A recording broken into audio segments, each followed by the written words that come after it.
আচ্ছা, আজকের আপনাদের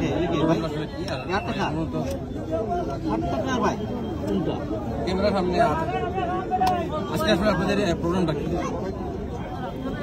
বিসমিল্লাহির রহমানির রহিম।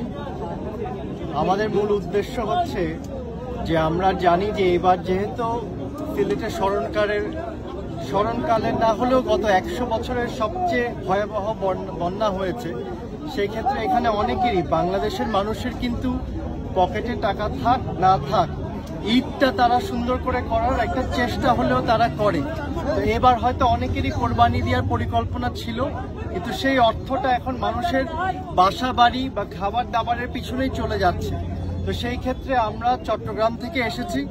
আমরা মোট যেটা পরিকল্পনা করছি যে মানুষই আমাদেরকে তাদের অর্থ দিয়েছে, আমরা সকলে মিলে এখানে এবার ইনশাআল্লাহ 100 গরু ক্রয় করতে এসেছি। 100 গরু আমরা কোরবানি করে আল্লাহর নামে কোরবানি করে এগুলো আমরা বানভাসী মানুষের মধ্যে আমাদের মূল টার্গেট হচ্ছে আমরা যদি 100 গরু আমরা যদি 65-70 হাজার টাকা করে 80,000 টাকা করে কিনি, এক একটা গরু 2-2.5-3 মণ হওয়া উচিত।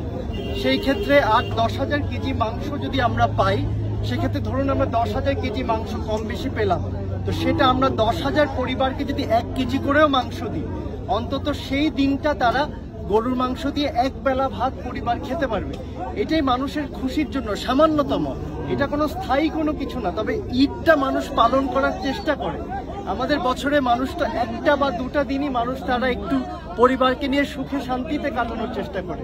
সেই জায়গায় এটা মানুষের সকলের অর্থ দিয়ে আমাদের সামান্য একটা প্রচেষ্টা। এই প্রচেষ্টায় আমার আব্বাও অনেক দূর থেকে এসেছে, যেহেতু আমার গরু কেনার বেলায় আমার বয়সের সাথে সাথে হয়তো আমার অভিজ্ঞতা আমার আব্বার মতন না, তো আমার আব্বা আমাকে এখানে গাইড করছে কেমনে। তো এখানে এসেছি খুঁজে খুঁজে, এই পর্যন্ত আমরা 60টা গরু কিনে ফেলেছি, এখনো 93টা কিনা বাকি। ধন্যবাদ।